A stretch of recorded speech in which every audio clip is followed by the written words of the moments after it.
We got the general authentication flow up and running. Well, we're not protecting unauthenticated access to the recipes route. We'll do so soon. First of all, though, I want to make sure that once we are authenticated, we don't just keep that status as long as we're navigating around in the app, but that we also keep that status, that we also keep that token which we have once we reload the page. Because at the moment when we reload the page, we lose all that status, because when you reload the page, your Angular application restarts. The old one is basically dumped. And since right now we're managing everything in memory, remember that we're storing the token in a user model which happens in JavaScript only and which therefore happens in memory. Since we managed it all in memory, we'll lose all that state whenever the application restarts, because that memory gets cleared automatically. There is no connection between the last time we ran this Angular app on this web page and the current time. So there is no connection and the memory is lost. So if we want to store that token, we have to store it somewhere else and not in a JavaScript variable or a class property. We have to store it in a persistent storage that survives page reloads and browser restarts, that we can write to and that we can fetch data from. Now, what would be such a storage? In a browser, you got different storages. You can't access the normal file system on your device, but you can work with cookies or with local storage, which is an API exposed by the browser to store simple key value pairs basically on the file system but controlled by the browser. And we will use local storage here to store that token. To do that, let's go to the handle authentication method in the auth service, which is where we do create our user object and emit it to our application. And there, besides emitting it to the application, we also want to store it in our storage. And for that, you can simply use local storage and call set item. This allows you to write an item to the local storage and to store data there. Now there, I will give this a name of user data, and this name is up to you. This is basically the key by which you will be able to retrieve it later.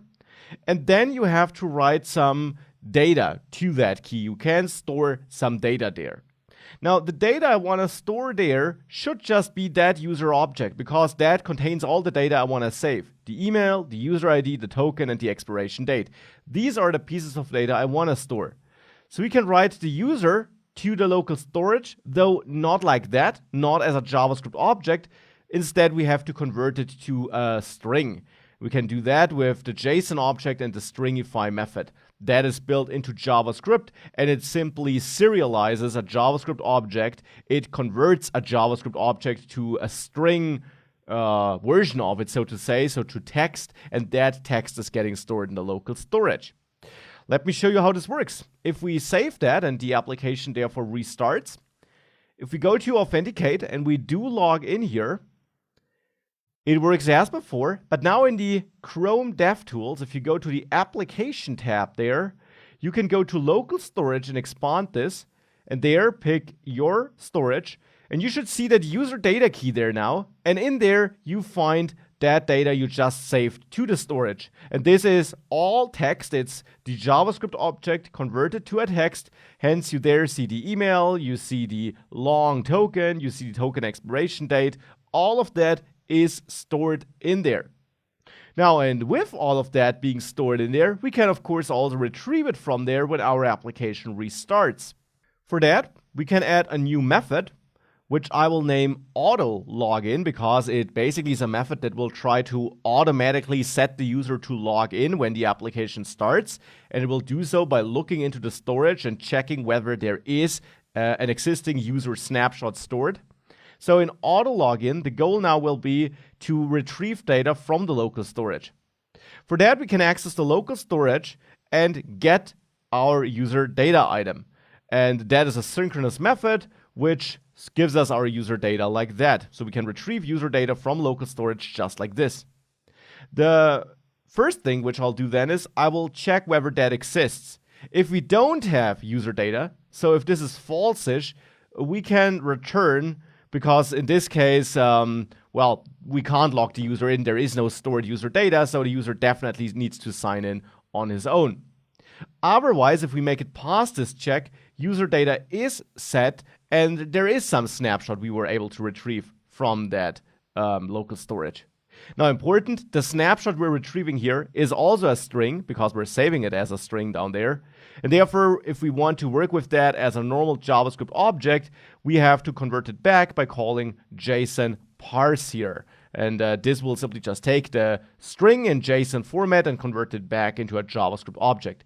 Not into our user model though. It will not have this token getter, for example, but into a simple object literal, which has all the keys that we stored in that storage. So basically, this string here converted back to an object literal in JavaScript.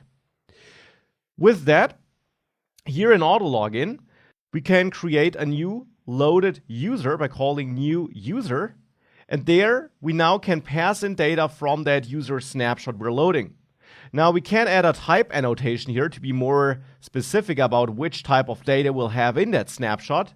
And that will have an email, which is of type string. We'll have an ID, which is of type string. We'll have underscore token, which is a string. And we'll have underscore token expiration date. Is that what I named it? This key here. We'll have that in here as well. And this will also be a string, not a date object. We'll have to convert this manually. So that's the data we're fetching from the local storage. And therefore now when we create a new user, we can pass in user data email. We can pass in user data ID. We can pass in user data underscore token because our token getter, as I mentioned, is part of the user model, but we can't save methods in a JSON snapshot, and therefore it only contains the properties we had in there, which are these 4 properties. So we retrieve the underscore token and also the expiration date.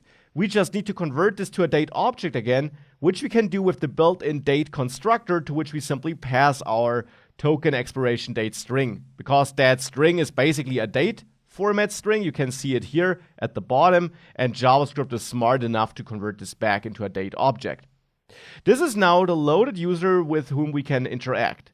And there we first of all need to check if this user has a valid token.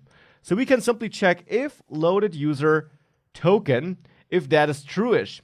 Now remember, token now is a getter, because now we're working with the model again. And in that token getter, we are comparing the token expiration date that was stored with the current date. So this will return null, which is a false-ish value, if there is an invalid token, if the token expiration date is in the past. So this will only be trueish if it is a valid token, which still has an expiration date in the future. And therefore, only when we make it into this if check, we want to emit this loaded user as the currently active user. So in here, we can then access this user, our subject, call next and forward the loaded user as our new authenticated user, because at this point of time, we know we have a user with all the data we loaded, and the token also still is valid. So this is our logged in user. This is the AutoLogin function.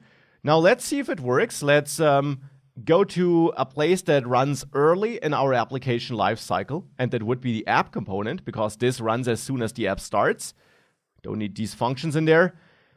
Let's now implement onInit here, so that we are forced to add ng onInit.